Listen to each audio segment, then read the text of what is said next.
Hey Sages, welcome to April 2020.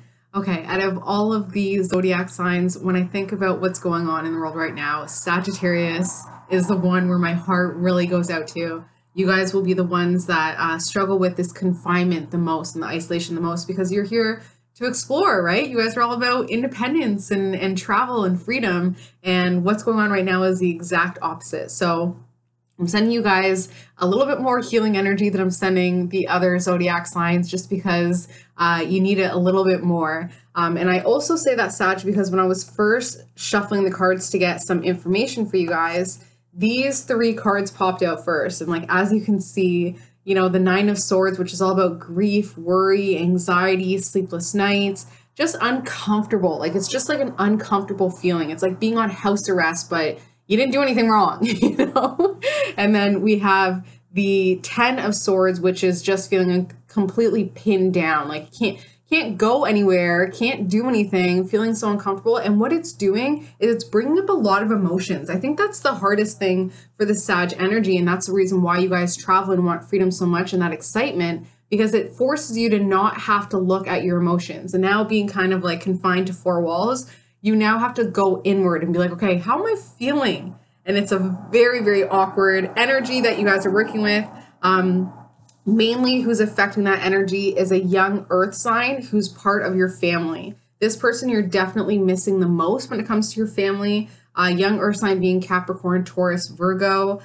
There's something about their energy that you miss the most. They're the reasons why you liked social gatherings, the reasons why you liked family gatherings. It was to see this young earth sign. And that's been the hardest part of this entire journey. And that's where that emotional confusion is coming in. So that's on your subconscious, but what you think it is this older water sign. So as much as you're thinking that, you know, it's the water sign that's making you feel kind of emotional and confused and like something's missing, it's really because of this young earth sign. There's something with this young earth sign that's missing and lacking in your life, and you've just attributed it to this older masculine water sign. So what your April 2020 is all about, Sag, is the Emperor card, which is all about empowerment within your home and family. And the water sign is the obstacle and the aid to that empowerment. So because you feel like something is missing within your home and family, what I'm thinking is that this water sign is an ex or something along those lines, somebody that you're really close to, a soulmate that you really loved, and you didn't have children together, or you wanted to have children together, or maybe you did have children together, but they're with the water sign. There's something about this water sign that this young earth sign is triggering for you. So subconsciously, you're like, you know what? I just need to buck up, move on, and transform myself through all this. Your subconscious wants you to transform through all this and embrace the icky feelings that you've been feeling and the confusion when it comes to your emotions and just not knowing what's going on, and that loss of control when it comes to your emotions as well. Your subconscious is like, just feel it, just go through it, feel your feelings, which is a frustrating phrase for a Sagittarius who just wants to have fun and just burn through their feelings. No, there's no escape route. There's no easy way to kind of just pack up and go, or even mentally leave. Now is the time to just go inward, and that will empower you because you are thinking that you need to move on. You're like, okay, I know that I need to move on. I'm feeling so emotionally confused. I want to just move on. But that's what you've always done. That's always been your response. When it comes to fight or flight, it's always been flight. So maybe this time, instead of moving on, instead of saying I'm just letting go and I'm over it, sit with it and be like, you know what, let me just actually like take some time here instead of just forcing myself to let go and be that fire energy, which is all about, you know, burning bridges and scorched earth. Let me just actually act like a water sign and sit with it for a little bit. You got nothing better to do. You know, there's nobody else that's going to be distracting you. There's no other ways to escape. So you might as well just sit with it. This is the energy you're bringing to the reading. Once again, just wanting to move on, wanting to feel free, wanting to make that change, and wanting to feel free in order to build yourself back up. That's another huge Sag energy reoccurrence, is kind of wanting to build yourself strong and to continue to grow.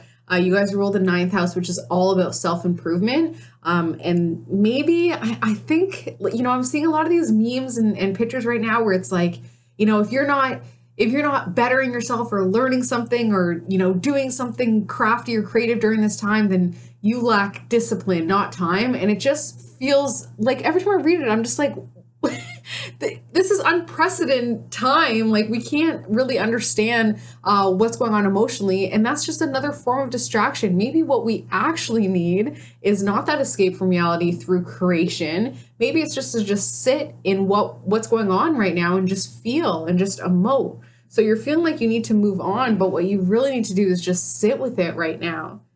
Family and friends, a lot of conflict going on there, a lot of internal conflict as well. Everybody's struggling, right? We kind of have to give them a pass. One thing I keep telling myself is, especially when it comes to family, it's not that they're giving me a hard time, it's that they're having a hard time, like we all are, especially tapping into the energy. And I bet you're the black sheep of your family. So you automatically know that this is so much bigger than what it is. And you're able to pull yourself away from the collective energy. But your family and friends who aren't as spiritual, who aren't as sensitive, who aren't as empathic, they're just contributing to the fear, right? They're just contributing to the anxiety. Here you are able to separate yourself from it. So if you're going to be doing any moving on, it's separating yourself from the conflict that your family keeps putting on you and jamming you with and inundating you with. It's just they're having a hard time. So as soon as you can separate yourself from that, you realize, okay, maybe I do need to cut them some slack and really isolate myself and not even communicate for a little bit. Let them know that I'm kind of going off grid for a little bit. And that's the only escape that you can really do right now. Hope and Fear is the Wheel of Fortune, which is the luckiest card in the deck, right? Which is all about changes, moving forward, and embracing changes and just saying, okay, this is for the best. That's something that you hope for, but you fear it as well. And that's something else that you need to kind of sit with. Like, why would you fear this all being worth it? Does it just go against everything that you thought, everything that you thought you knew, especially when it comes to your empowerment within your home and family? Is it now the Sag that's able to, be home? What does that mean? That the Sag isn't the one going out here and exploring there and going on this adventure? The more you get comfortable with just kind of being in your own element, being in your feelings, the more you're like, am I ready for this? It'll change all the dynamics of your family and friendships. It'll change you as a person. Subconsciously, you're ready for that, but there is still some fear there. There's still some fear there. So the outcome, unfortunately, Sag, is not the best, but I'm going to tell you it so that you can control it and say, that's not my truth. I'm moving a completely different direction in positivity and optimism. You're going to keep thinking that you need to move on instead of just sitting with it as your foundation just crumbles around you. Like, everything that you thought you knew, everything you thought made you feel secure, made you feel safe, gone. And you're going to miss it. Like I said, it all stems back to this young earth sign. There's something about this young earth sign. It's their grounding energy. It's not even something that they do or say or who they are in your family. It's literally the energy that they emit that makes you feel so grounded, so safe, so secure. Definitely could be a past life connection thing. And not seeing them has now crumbled your foundation.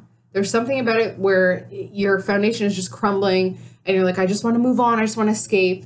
If you do decide to just move on, especially mentally, and not focus on it and not sit with your emotions and feelings, you're going to be bringing in a lot of negative energy. That's a Devil card.